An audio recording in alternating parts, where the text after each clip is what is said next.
ইয়ান Mulder কেন innings ঘোষণা করলেন এটাই প্রশ্ন। ৩৩৪ বলে ৩৬৭ রানে নট আউট মুল্ডার।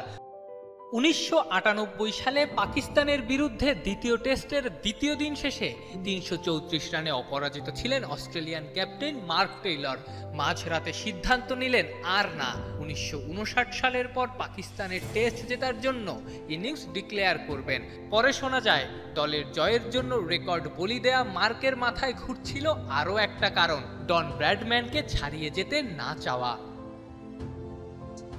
২০১২ সালে সিডনিতে ইন্ডিয়ার বিরুদ্ধে ৩২৯ রানে নট আউট থেকে ইনিংস ঘোষণা করেন অসি ক্যাপ্টেন মাইকেল ক্লার্ক। চাইলেই অস্ট্রেলিয়ার বিশ্বকাপ জয়ী ক্যাপ্টেন ছাড়িয়ে যেতে পারতেন টেইলর কিংবা ব্র্যাডম্যানকে, করতে পারতেন অসি হিসেবে সর্বোচ্চ টেস্ট ইনিংসের রেকর্ডও, কিন্তু কিছুই করেননি। দলের প্রয়োজনে বৃষ্টি যেন কোনো বাধা হতে না পারে, তাই নিজের রেকর্ডকে বলি দিয়েছিলেন। পাকিস্তানের বিরুদ্ধে ২০১৯ সালে ৩৩৫ রানে ওয়ার্নার ক্রিজে থাকলেও দলের প্রয়োজনে ইনিংস ডিক্লেয়ার করেন অস্ট্রেলিয়ান ক্যাপ্টেন। সচিন টেন্ডুলকারকে ১৯৪ রানে নট আউট রেখে রাহুল দ্রাভিড়ের ইনিংস ঘোষণার ঘটনাও দুনিয়া বিখ্যাত। এবি ডিভিলিয়ার্সের ২৭৮-এর ক্ষেত্রেও ঠিক তাই।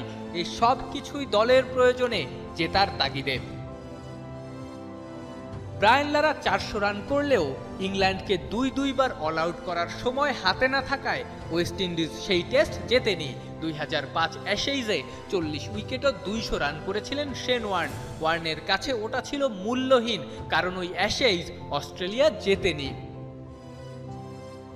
এ সব কিছুই দলের প্রয়োজনে, কিন্তু ইয়ান মুল্ডার কেন ইনিংস ঘোষণা করলেন এটাই প্রশ্ন। ৩৩৪ বলে ৩৬৭ রানে নট আউট মুল্ডার, দলও তুলে ফেলেছে ৬২৬, সেটাও মোটে ৪ সেশনে। হরহামেশাই প্রথম ইনিংসে ৫ সেশন ব্যাট করে দল।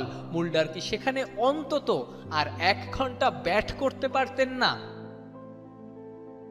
মুল্ডারের ৪০০ হলে দলও পেত ৭০০ কিংবা তার কাছাকাছি টোটাল। সেই রান বোর্ডে রেখে ৩.৫ দিন কি জিম্বাবুয়েকে দুইবার অল আউট করার জন্য যথেষ্ট হতো না? অন্তত প্রথম ইনিংসে সাউথ আফ্রিকার বোলিং তো বলছে যথেষ্ট হতো।